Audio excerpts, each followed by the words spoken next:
they learned the Maya about their calendar. The Maya have a fantastic calendar, one of the most fantastic calendars in the world, and it all is related to the gods.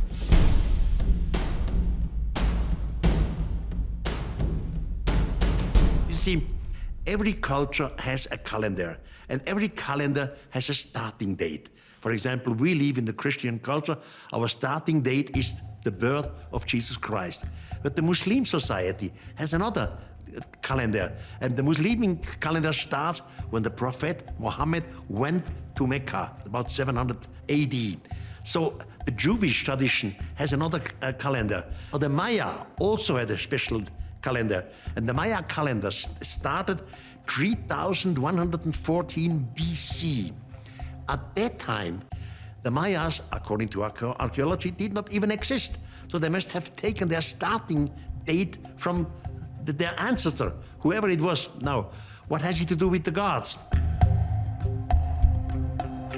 Why did the Maya start their calendar on August 14, 3114 BC? Why? Later, about 450 years ago, the Spanish conquerors came to Central America. The Spanish conquerors found hundreds and hundreds of Maya writings. They destroyed them all, except three. Three Maya writings survived.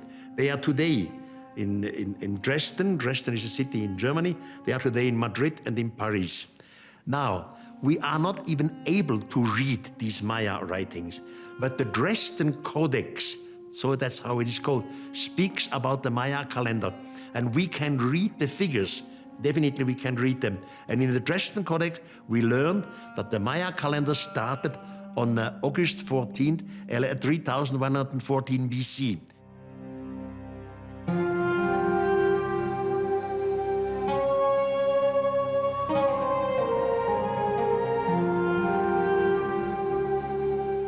Now, all these writings have been destroyed.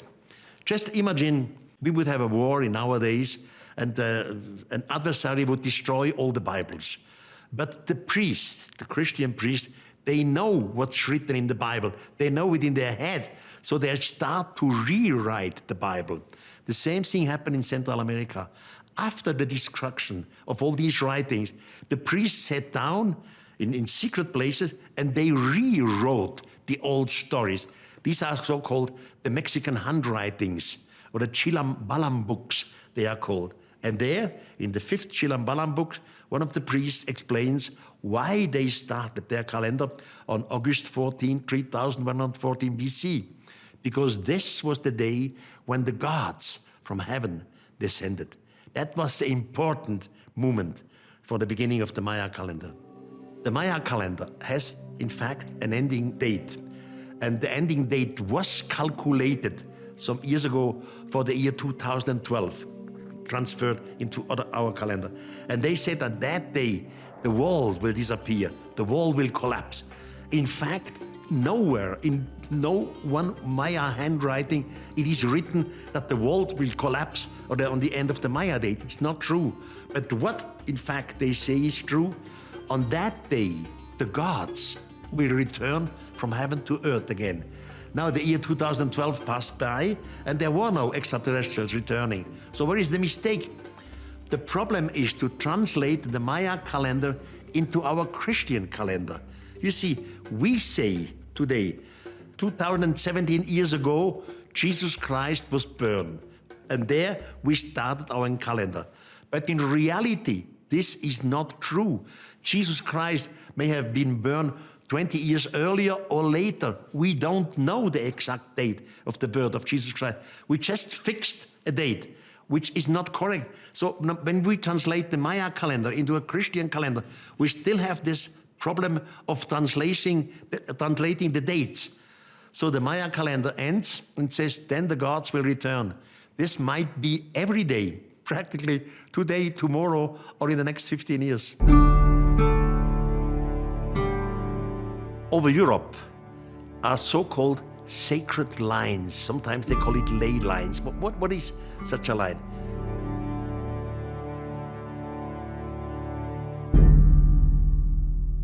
For example, just take a ruler, take a map of Europe, take a ruler, make a line over the map. And by coincidence, of course, this line will always cross some villages, no doubt. The problem is only in Europe, we have such a line, and under the line, every place is an archaeological place, a prehistorical place, like a few stones, stone rings, dolmen, menhir. It's all prehistoric. Now you can say, okay, it's still coincidence. Just make a line over a map. No, it's not coincidence, because all these villages have the same root words. You can prove it. You see, for example, Calais, Mont Alec, Lalex, Lalexon, etc. This crosses even the Alps and ends down in Sicily. So, under the line, you do not only have archaeological prehistoric sites, all the villages have the same root word in it. And that makes it provable. It cannot be coincidence. The reasons for the ley lines and for this so-called holy or sacred geometry are us. The extraterrestrials ordered our prehistoric ancestor, make your temples on that and that place, because they knew the future generations, thousands of years in the future, they will measure their countries, they will fly, and then they will realize that this geometrical pattern cannot be coincidence. So it is made on purpose. And now they come up with the questions. That's exactly what we have. Well, for example, we have one of these lines over the Pyrenees. The Pyrenees are, on one side is France, and on the other side is Spain. Now the Pyrenees are mountain.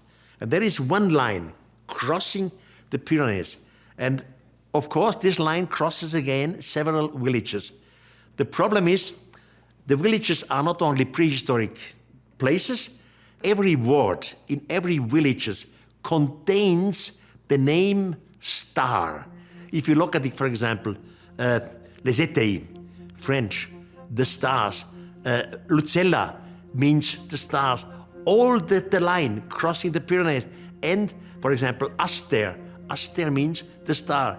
The leading place is Santiago de Compostela. Stella is the star. And this from prehistoric time, so it cannot be coincidence. They call it the Street of the Stars today.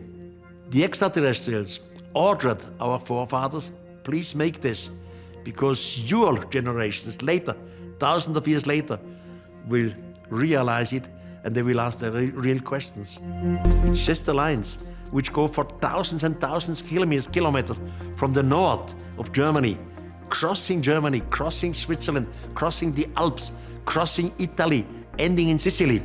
It's just a line for thousands of kilometers with the same villages, and in the villages, some prehistoric, mysterious sites. So you can prove it's not coincidence. You see, our prehistoric time, they had difficulties to cross the Alps, for example.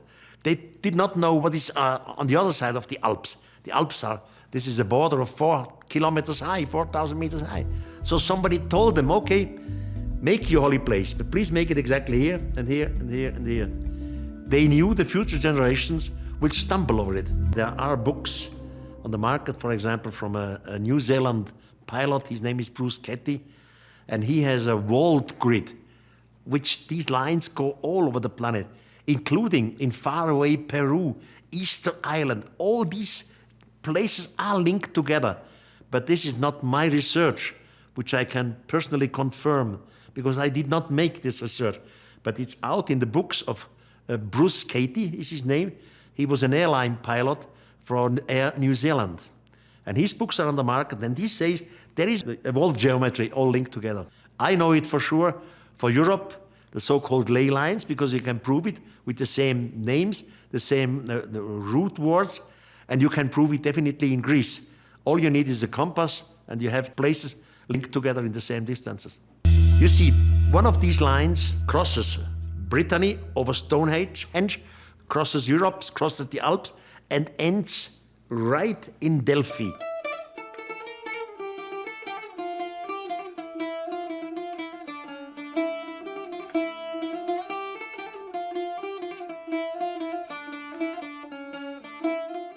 Delphi is the holy place in Greece. Delphi was the place of the god Apollon. Apollon again was a son of Zeus. And Apollo did not come by coincidence to Delphi. Apollo, so says the legend, Apollo was surrounding in a flying chariot the earth. And there, in today's Delphi, he realized that there were people, humans. They wanted to learn them. That was the reason why he came down in Delphi. The people at that time were still, technologically seen, primitive. Apollo taught them how to construct houses. Houses on a mountain and on a hill, so that the houses would not fall down, even if it's a hard rain, for example. Apollo also taught them in astronomy. Apollo had a son, Asclepius, and he was the doctor in medicine. He taught the humans in medicine. Apollo itself, it says, he had the flying machines, flying wing, and every year twice, Apollo left Delphi and flew to a faraway land in the far north. So the legend of Apollo is connected with flying.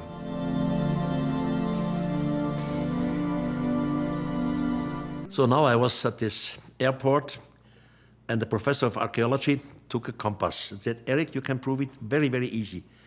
Just go with the center of the compass to any archaeological place, for example, to Delphi, or to Epidaurus, or to Knossos, it doesn't matter. And then you point another archaeological place, a second archaeological place, and then you make a circle. The circle will always cross at least 2 other holy places from antiquity. And you can repeat this game 28 times. So every coincidence is out. It was done on purpose. Somebody in antiquity told our Stone Age ancestors, okay, you want to make a temple in our honor? We are happy to hear this, but please construct it only here. And the next one, you construct it only here. They knew in advance that thousands of years later, the humans would fly, the humans would measure their countries, the humans would realize of a sudden, my God, all these old places in Greece are linked together geometrically, even with the Mediterranean Sea. And this cannot be coincidence. The question is just why.